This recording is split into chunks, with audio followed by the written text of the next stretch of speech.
Assalamualaikum warahmatullahi wabarakatuh. Perkenalkan, nama saya Arum Fadila dari Prodi Pendidikan Agama Islam semester 2D. Di sini saya akan menjelaskan tugas UAS yang diberikan oleh Ibu Fitria Melinda sebagai dosen pengampu pendidikan pramuka. Baiklah, di sini saya akan menjelaskan soal nomor 1 mengenai tentang kode kehormatan pramuka. Kode kehormatan pramuka adalah suatu norma yang berlaku di kehidupan pramuka. Kode kehormatan ini juga merupakan sebagai standar tingkah laku di lingkungan masyarakat. Kemudian, kode kehormatan ini juga merupakan suatu janji atau komitmen diri di dalam pendidikan pramuka. Kemudian ada 4 macam kode kehormatan pramuka. Yang pertama ada namanya Dwi Satya. Dwi Satya biasanya digunakan pada pramuka siaga. Dwi Satya berbunyi, demi kehormatanku, aku berjanji akan bersungguh-sungguh menjalankan kewajibanku terhadap Tuhan Yang Maha Esa, Negara Kesatuan Republik Indonesia, dan menurut aturan keluarga. Yang kedua, setiap hari selalu berbuat kebaikan. Kemudian yang kedua itu ada Dwi Dharma yang berbunyi 1. Siaga, berbakti kepada ayah dan bundanya. Yang kedua, siaga, berani dan tidak putus asa. Kemudian yang ketiga itu ada Trisatya yang berbunyi, demi kehormatanku, aku berjanji akan bersungguh-sungguh menjalankan kewajibanku terhadap Tuhan Yang Maha Esa, Negara Kesatuan Republik Indonesia, dan mengamalkan Pancasila. Kemudian yang kedua, menolong sesama hidup dan mempersiapkan membangun masyarakat. Kemudian yang ketiga, menepati dasa dharma. Kemudian yang terakhir, yang keempat, itu ada dasa dharma. Dasa dharma pramuka ada 10. Yang pertama, takwa kepada Tuhan Yang Maha Esa, cinta alam dan kasih sayang sesama manusia, patriot yang sopan dan kesatria, patuh dan suka bermusyawarah, rela menolong dan tabah, rajin, terampil dan gembira, hemat, cermat dan bersahaja, disiplin, berani dan setia, bertanggung jawab dan dapat dipercaya, suci dari pikiran, perkataan, dan perbuatan. Kemudian soal yang kedua mengenai sejarah pramuka di dunia dan di Indonesia. Sejarah pramuka di dunia dipelopori oleh Lord Baden-Powell, yang mana beliau membuat buku yang berjudul Scouting for Boys, yang mana di dalam buku ini memuat tentang panduan perkemahan yang diprakarsainya. Dan buku ini memicu timbulnya beberapa organisasi pramuka di dunia. Salah satunya adik beliau yang bernama Agnes Powell. Beliau mendirikan organisasi yang diberi nama Girls Guides pada tahun 1912. Kemudian muncul kembali berbagai macam organisasi pramuka di dunia setelah. Kemudian soal yang nomor 4 itu tentang organisasi gerakan pramuka. Organisasi gerakan pramuka adalah pendidikan informal yang menyelenggarakan pendidikan kepanduan yang dilaksanakan di Indonesia. Pramuka sendiri merupakan singkatan dari Raja Muda Karana, yang berarti pemuda yang suka berkarya.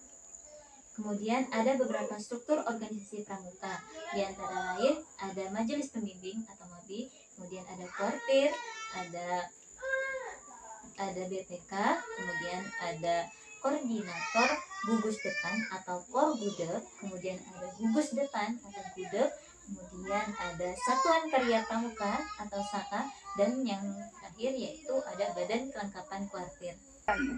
Kemudian soal nomor 5 mengenai pengorganisasian pramuka. Kemudian soal yang kelima mengenai administrasi pramuka.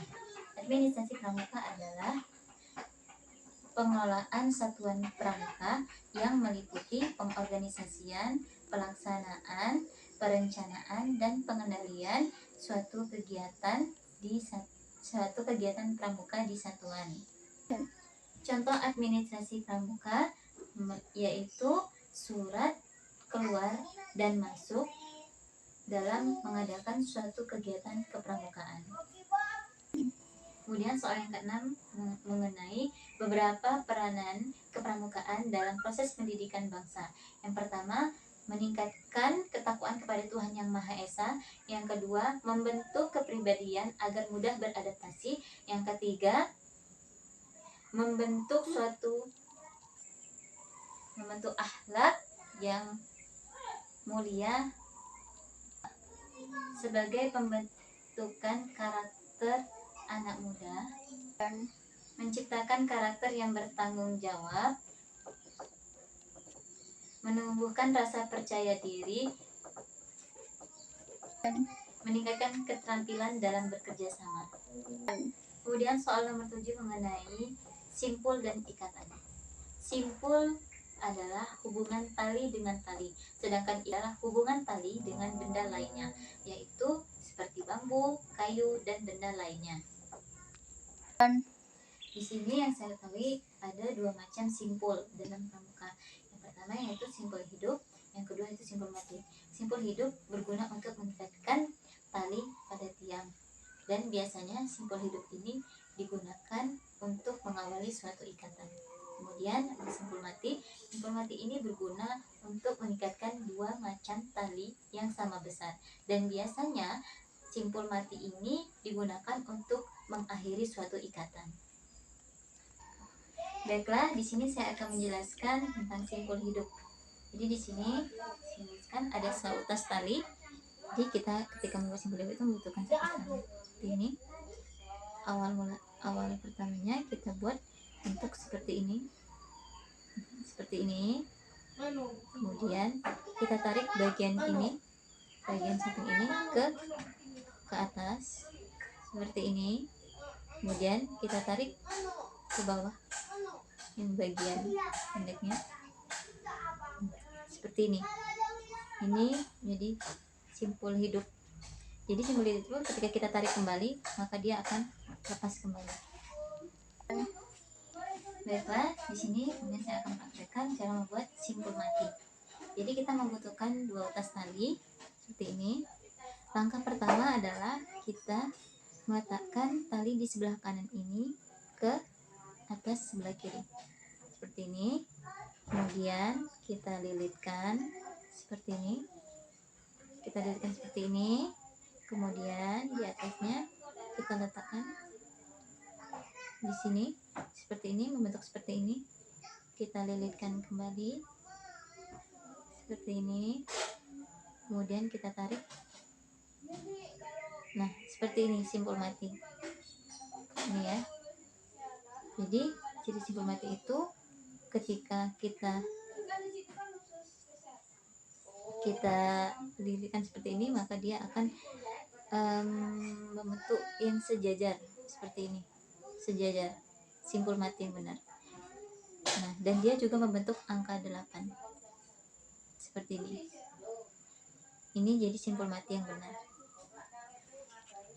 Baik, di sini saya akan jelaskan sedikit cara mudah menghafal sandi Morse. Yang mana di sini sudah saya tuliskan. Yang di sebelah ini sandi rumput ya.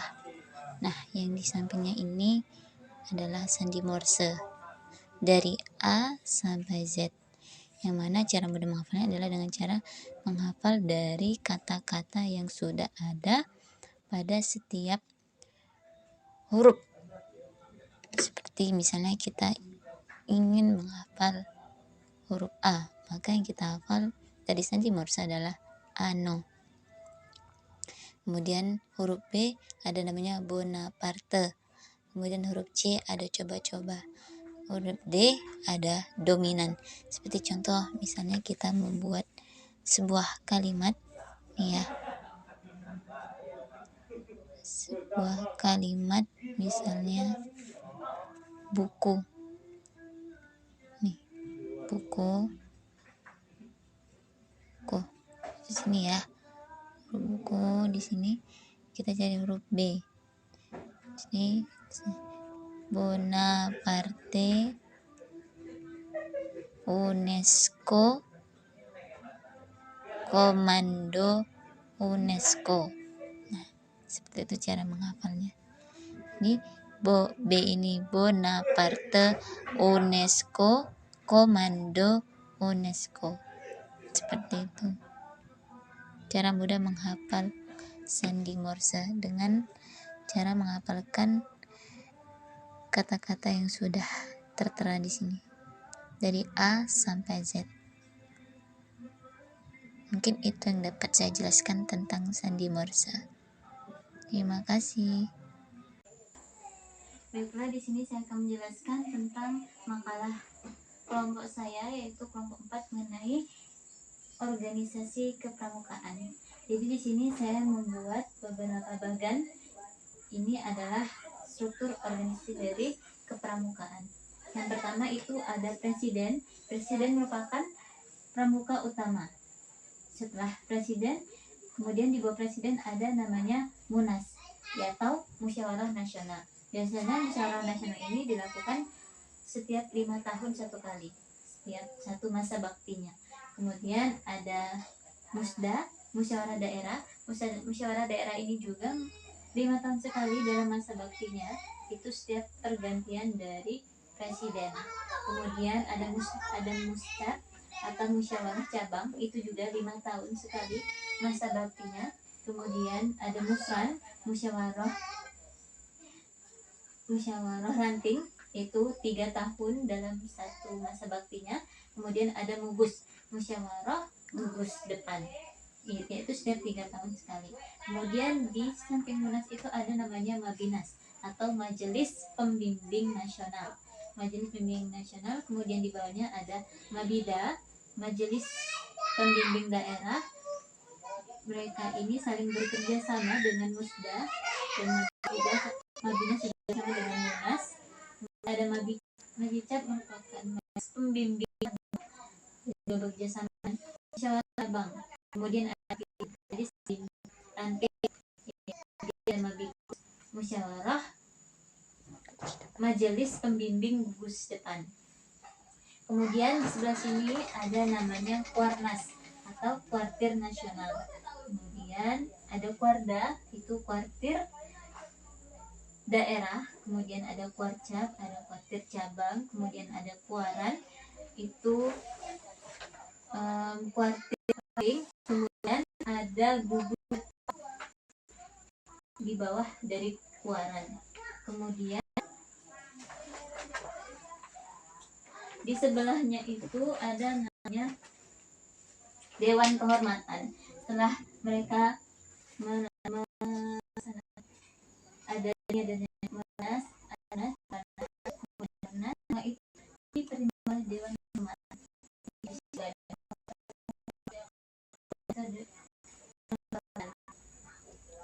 Action. Baik, di sini ada namanya Majelis Pembimbing.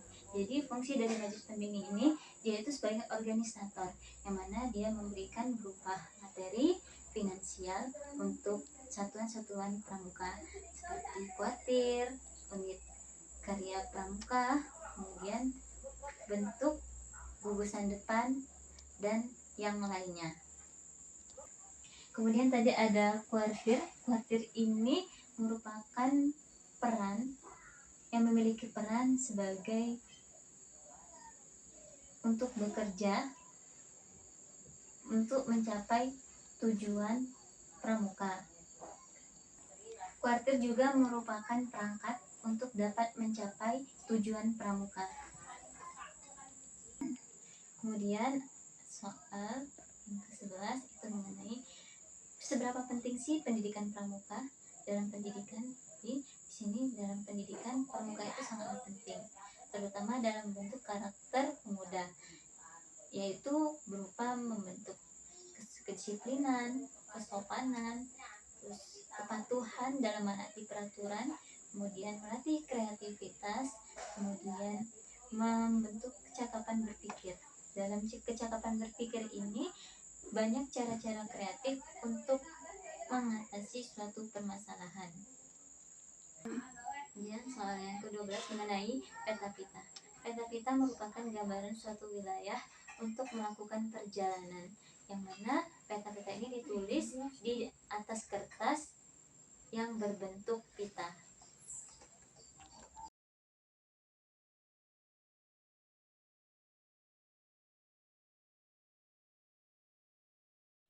Baiklah, di sini saya akan menjelaskan tentang cara membuat peta pita. Di dalam pramuka sudah sering kita temukan bagaimana kita menemukan peta pita untuk menggambarkan wilayah yang akan kita telusuri atau perjalanan yang akan kita telusuri. Di sini ada 6 bagian. Saya bagi 1, 2, 3, 4, 5, dan 6. Sini formatnya bisa kita tulis di sini itu nomor, kemudian ada waktu,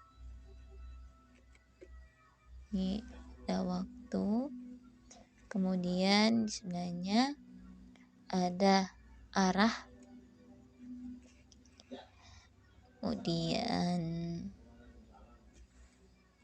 kemudian di sini ada jarak. Di sini kita tulis jarak. Kemudian di sini ada rute. Rute di sini ada sebelah kanan dan sebelah kiri. Kemudian di sini ada keterangan. Nah, langsung kita lihat di sini. Di sini ada nomor. Jadi sebelum kita melakukan perjalanan itu ada waktu. Mana waktu start itu kita buat di sini 1.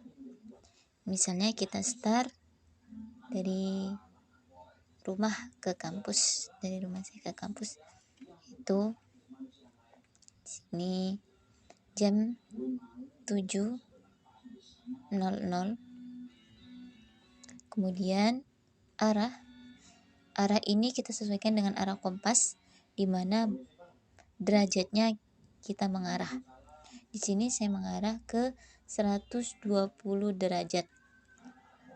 Kemudian jarak, kira-kira jaraknya itu sekitar 80 meter.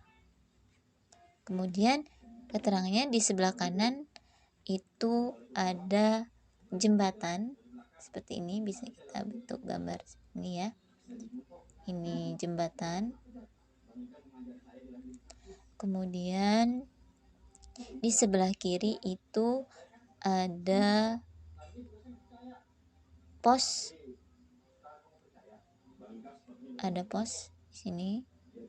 Ada pos. Kemudian keterangan di sini bisa kita lihat untuk di mana nanti selanjutnya. Titik bidik, misalnya pom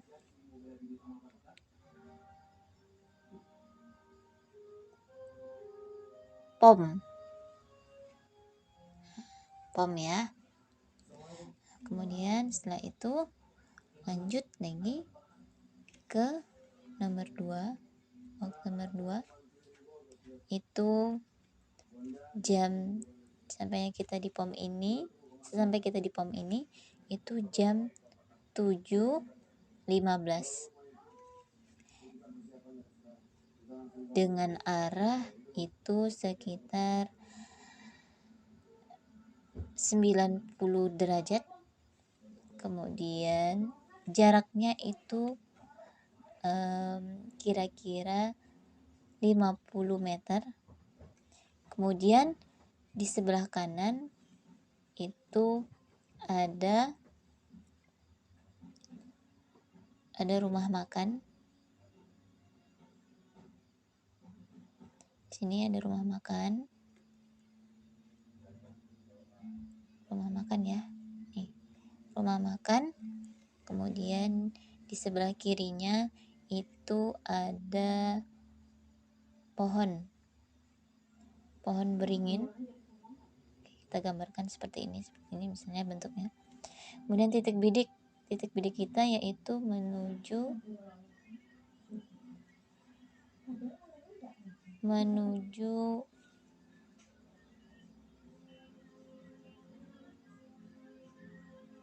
STQ.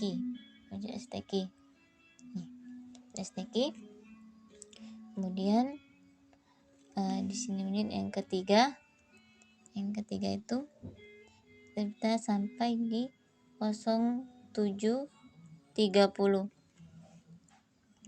0.30 itu kita berada di arah 60 derajat, kira-kira sekitar 30 meter.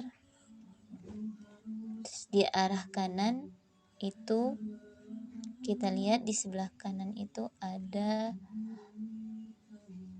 kantor